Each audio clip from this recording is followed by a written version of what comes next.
I'm back. It is day two, and I'm here. That was part of the challenge, is just showing up. Whether anybody watches or not, I'm here for myself. But today was just a normal day. I work from home, and I got up this morning, did my normal routine, for work. Nothing interesting that I want to talk about. Work is over there, and I'll leave it over there because I already said yesterday, I don't like my job. I don't want to talk about it. However, so my challenge that I am undertaking for content creation, that is not my only challenge. That is not the only thing that I'm working on for 2025. Two other things that I want to include. One is a no buy challenge.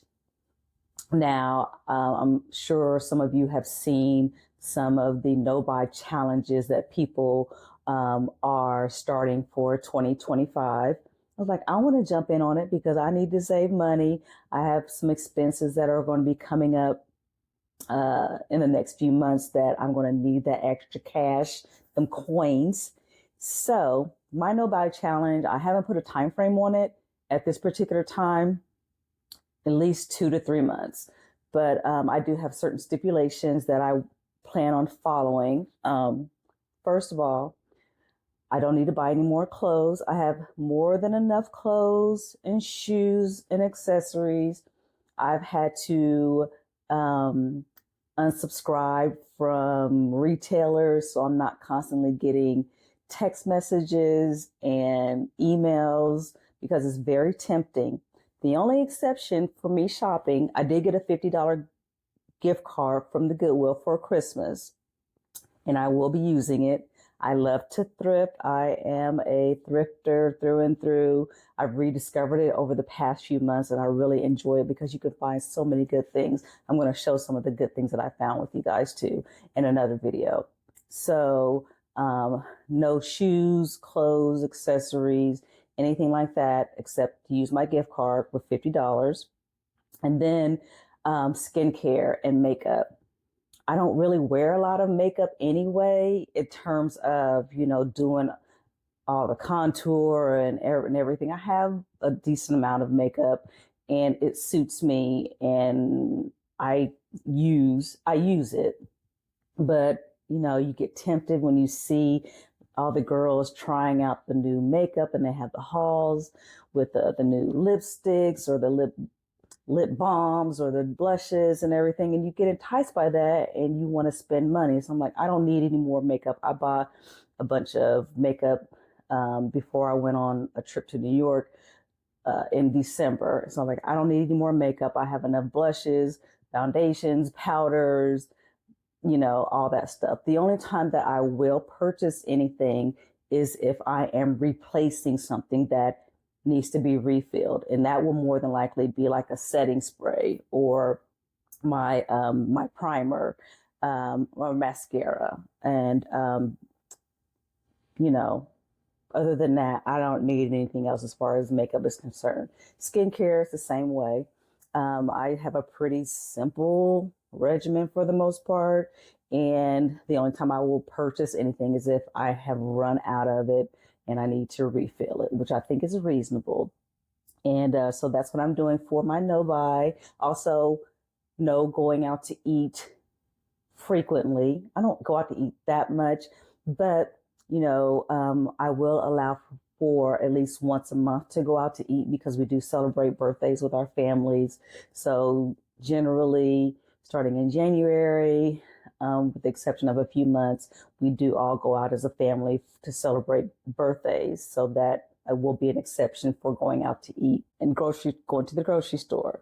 I said I'm going to start making a list and sticking to it because I have a tendency to impulse buy things that I don't necessarily, need at that particular time, or just snacks or whatever. So I'm going to stick to what I actually need and not make any more impulse purchases.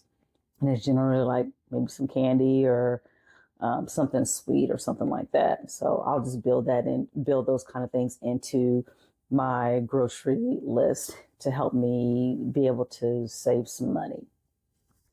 And then the other thing that I have started is that I am reading the Bible. I have started a Bible plan, and it's called, what's it called? It's called the Bible Recap. And I have the app, the Bible app, it's called the YouVersion. And I've had that app for a few months, and I've been using it to do my daily devotional, get my daily word. But I have been compelled for a long time to want to read the Bible because I have never read the Bible in my 51, almost 52 years of being here on this earth. So that is another thing that I have set aside for the year. And I'm caught up because I was a little bit behind.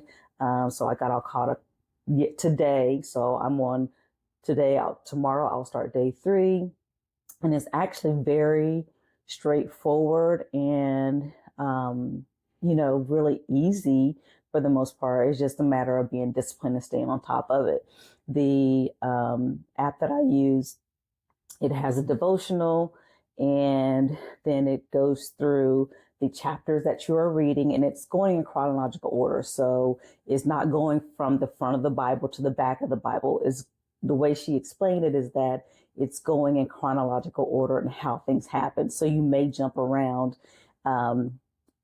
in your reading. And then at the end of each reading for the day, there is a recap. And her name is Tara-Leigh Cobble. She's the one who is doing the recaps. This is her specific Bible plan that she's talked about, I guess, that she has done for several years. And at the end of each day, there's a recap. So you go over the verses that you have over the chapters that you have read for that day. And it just kind of gives you a better understanding, kind of highlights some things just to give you a little bit more insight into what those specific chapters were about. And, it only takes like 20, maybe 30 minutes, maybe not even that long. And with the app, you can either read it yourself or you can read along because it has the feature where, it is narrated. So you can listen to it and read it at the same time, which I actually enjoy because sometimes when they're pronouncing the names, I know that I'm not pronouncing them right in my head. So to have somebody say that out loud, it actually, it's like, okay, that's how you say that name. And so those are my 2 challenges, know by and to read the Bible, in addition to doing my content creation for the next month, just to kind of get me in the flow of everything. And, earlier I was saying to my son, like, this is hard. This is not easy at all, but I'm not going to let that deter me. I'm not going to let it discourage me. I'm going to keep going. But I think that's all I have to talk about today. Now I have to think about what I'm going to talk about tomorrow. Yeah, because I want to give you guys something interesting to see, and I want to make it interesting for me. So my wheels are turning about what I want to record and what I want to talk about, what I want to present tomorrow. During the week, I don't really do a lot. So those times are really kind of mundane, in my opinion. The weekend, I tend to do more, be out and about, go to church, hang out, whatever. But okay, so day 2 is done. Thank you for watching. I appreciate it. And I will see you tomorrow for day 3. Bye.